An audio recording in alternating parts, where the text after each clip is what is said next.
that's what separates really great art. Is over time, it becomes part of it reveals something about people to themselves, and it forms an emotional connection with them. It looks like to you?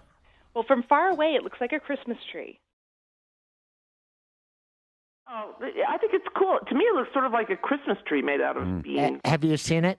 Yeah, I saw it last time on Channel 4. No, but have you seen it in person? Oh, no. Have you touched it? No, I haven't seen it in person, nor have I touched it. Would you want to touch it? Sure, it looks cool. When I said it was tactile, you wanted to touch it. All these, they look like these kind of, like someone had filled water balloons and piled them on top of each other. Honestly. What goes up must come down. 421, Dan and Craig, 630 KHW, lines on fire. I have seen that art. I saw it installed. It's actually right next door to my business, Confluence Kayaks downtown at the base of that pedestrian bridge. And, I think the thing is cool. I don't know why you guys are harshing on it so much. What do you think it looks like, John? It looks like a pile of kidney beans, that somebody's about to put in a bowl of chili. But, it's all stacked up, and it kind of looks like it's defying gravity. And so, I think the thing is really cool. What do you love about it? Well, it's exuberant. It's daring. It's risk-taking. It's more of a study in shapes and colors. And I think it's really unfair that you would criticize this before actually seeing it yourself, because you're doing quite a bit of very specific criticizing, and it's mostly coming from the text of the Westward article. Amy, because it's Amy who turned us on to this with an email today. Amy, welcome to 630 KHW. You're with Dan and Craig. I'm not turned on. I'm turned off by this. Well, I'm glad that somebody agrees with me. Yeah. Amy, what did it appear to be to you the first time you saw it?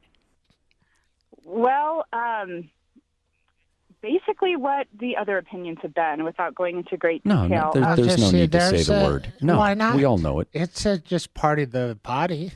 Lots of things are there. We don't say it on air unless we absolutely have to. Right there in the subject matter, penis. Don't give people the wrong idea. It's not my fault. That language always triggers thoughts. Somebody's cramming it down our throat, talking about what famous movie star came from Denver? Linda Lovelace. Is it along a gay theme or anything like that? I would asked you say that directly, a certain do you know anything about the sexuality of the artiste? Oh, no. Like that. I understand you guys are saying all kinds of innuendos about what you think it is. The Washington Monument, right? This is a form of an obelisk, right? It's one of the oldest forms of art that there is.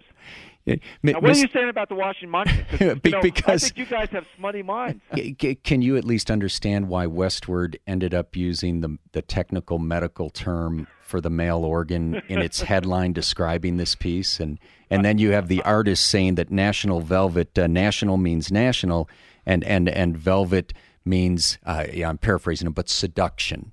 No, velvet means something seductive, something tactile, something red. Right. Velvet, that doesn't mean you guys have smutty minds. Well, that could be. At it. And do you like the penis? Well, I don't think it looks like a penis. I think it looks like the hot tamales. Penises don't look like that. But again, this is the artist's How many have conception. you seen? Yeah. Jeez, brother, this is family hour. She brought it up. Up at night. I mean, picture a, for the kids in the car, we'll spell it. It starts with D and ends with O. But picture a 20-foot tall, probably 12-foot circumferential, lit up. I mean, it's bizarre. It's just surreal. It does not represent the city of Denver, and it certainly doesn't represent the Highland neighborhood. People pick artwork based on what politicos want. You're going to get donkeys and gold miners and a lot of kitschy looking stuff. Well, that's your way of that's your way of saying that you know better than the people, and that if you take what you're saying, David, and I completely reject it, is if you take the people's money and you spend it on art they like, you're going to get bad art. I reject that. This is another example of elitists taking the people's money, not their own, the people's, and spending it on art that does not reflect the people or their values or what they like, instead just sticking it to them. No, Dan, I'm a construction worker, not an artist. No, but what I'm telling you is, listen, I'm not suggesting, Jason, that you're wrong not to see a Venus in this. But what's so interesting to me about the folks who call and say, oh, no, you're seeing something that isn't there, how do you ever get away from the artist's own words?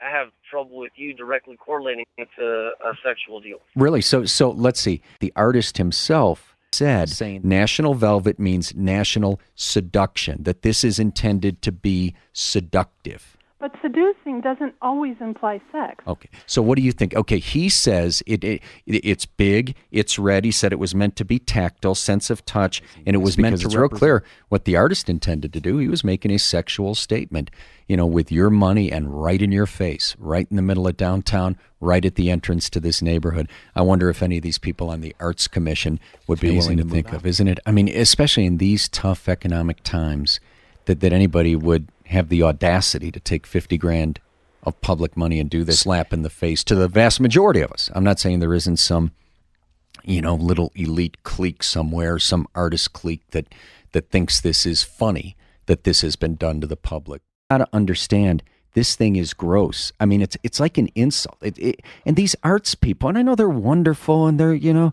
but come on, if you're spending our money on it, make it something nice to look at that kind of reflects this community, not some little art enclave on the East Coast or the West Coast where they just stuck it right in your face with your money, and now they won't come on the show to justify it. It really is a joke. It's just this artist using your money to stick it in your face. I mean, it's amazing. Why did the city give $50,000 to a guy who intended to put a big red penis in the middle of downtown with $50,000 of taxpayers' money? That in taste, and it's good for the city. But this piece, everything I've heard and read about, is terrible.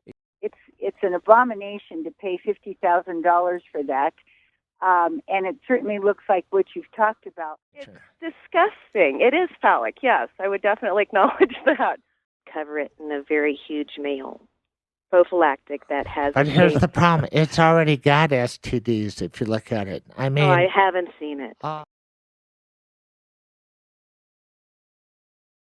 Why is the male member ugly? God created them, my friends, and I think they're kind of handsome. Well, the point isn't that this particular the point isn't that I'm not I didn't go to law school for this. I'm not going to help you. I did not go to law school for this. Finish your thought. The point is that the point is not that the